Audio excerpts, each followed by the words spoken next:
হে গালিদাতা মুফতি ভাইরা, দয়া করে সত্যিকার অর্থে কোরআন হাদিস অনুযায়ী ফতোয়া দিন। যারা তোমাকে গালি দেয়, তুমি উত্তম আচরণ দিয়ে সেটাকে প্রতিরোধ করো। এটি হচ্ছে আহলে হাদিসের নীতি। যত গালি দেবি তত সবর করবো, ইনশাআল্লাহ আমরা নেকি হকদার হব। গালিগালাজ দেওয়া ভাইদেরকে আমরা সাধুবাদ জানাই। তারা গালি দিচ্ছেন, আমরা সবর করছি। তারা গুনাহগার হচ্ছেন, আমরা নেকি পাচ্ছি। কোনটা লাভ হবে? সবর করে লাভ হবে না? আল্লাহ পাক বলছেন, দেখো ওয়াস্তাইনু বিস-সাবরি ওয়াস-সালাহ ওয়া ইন্নাহা লাকাবীরাতুন ইল্লা আলাল খাশিঈন, সূরা বাকারা 42 আয়াত।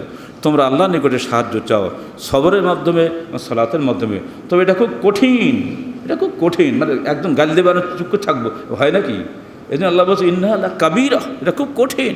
ইল্লা আলাল খাশিঈন, তবে যারা আল্লাহকে ভয় করে তাদের জন্য এটা কোনো কঠিন বিষয় নয়। গালিগালাজ করে কোশ্চেন করলে হককে দাবানো যাবে না।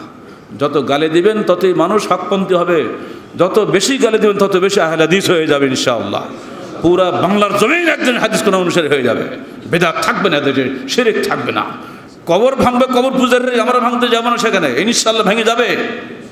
কোনো মিলাদ কাম দেশে থাকবে না, কোনো মযহাব থাকবে না, সব বাতিল হয়ে যাবে। সির্ফ কোরআন এবং সহিহ হাদিস থাকবে একমাত্র মযহাব বাংলাদেশে। মানুষ তো বোকা না।